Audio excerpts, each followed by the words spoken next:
మరి అటువంటి సమయంలో పొగాకు రైతు కొరకు పోయి అక్కడ గళం విప్పుతానన్న జగన్మోహన్ రెడ్డి గారిని అక్కడున్న తెలుగుదేశం రైతులే స్వాగతిస్తుంటే ఈయన వస్తే న్యాయం జరిగిద్ది, ప్రతిపక్షం నిలదీసిద్ది, కనీసం మాట నిలబెట్టుకొని ఎక్కడన్నా చంద్రబాబు నాయుడు గారు ఇంకొంచెం డబ్బులు ఏమన్నా ఇస్తాడేమని ఆశపడ్డారు.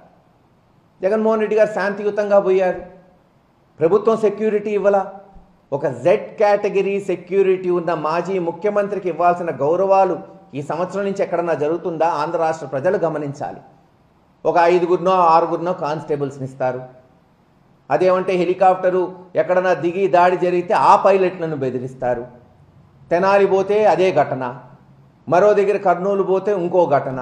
నిన్న దర్శిలో ఏం జరిగింది? 40,000 మంది రైతులు స్వచ్ఛందంగా వస్తే తెలుగుదేశం విధ్వంసం చెయ్యాలి, ఫ్రాక్షనిజం మెంటాలిటీతో ఎలాగన్నా గొడవలు సృష్టించాలని ఒక 20-30 మంది తెలుగుదేశానికి పార్టీకి సంబంధించిన మహిళలు అవ్వచ్చు, ఒకళ్ళిద్దరు రైతులు అవ్వచ్చు, దారిలో నిలబెట్టి వాళ్ళ చేత 30,000 మంది మీద రాళ్ళు వేయిస్తారు. మళ్ళీ ఆ 30 మందికి 200 మంది పోలీసులు సెక్యూరిటీ.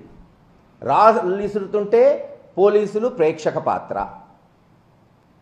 ఊహించండి, 30,000 మంది 40,000 మంది దాడి చేస్తే 20 మంది పరిస్థితి ఏమవుతుంది? బహుశా తెలుగుదేశం నాయకులు దాడి జరగాలని కోరుకున్నారు. ఎలా ఉందంటే ఈరోజు తెలుగుదేశం పరిస్థితి, పోతే పోని మా కార్యకర్తలు 2-3 చనిపోయినా పర్లేదు, జగన్మోహన్ రెడ్డి గారి మీద బురద జల్లాలి. ప్రజలన్నీ గమనిస్తున్నారు. ఏదో ఒక 2 ఛానల్స్ అభూత కల్పన చేస్తేనో, 2 పత్రికలు అబద్ధాలు రాస్తేనో అబద్ధాలు నిజమైపో.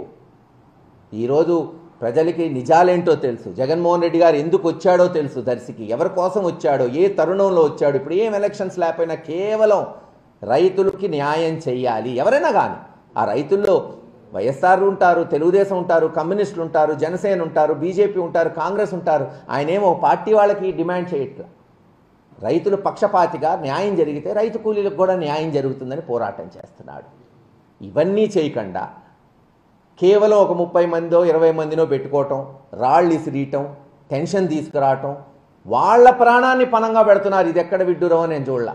నమ్ముకున్న కార్యకర్తల్ని బలిపశువులు చేసి ఈరోజు రాజకీయం చేయాలని చూస్తుంది తెలుగుదేశం పార్టీ.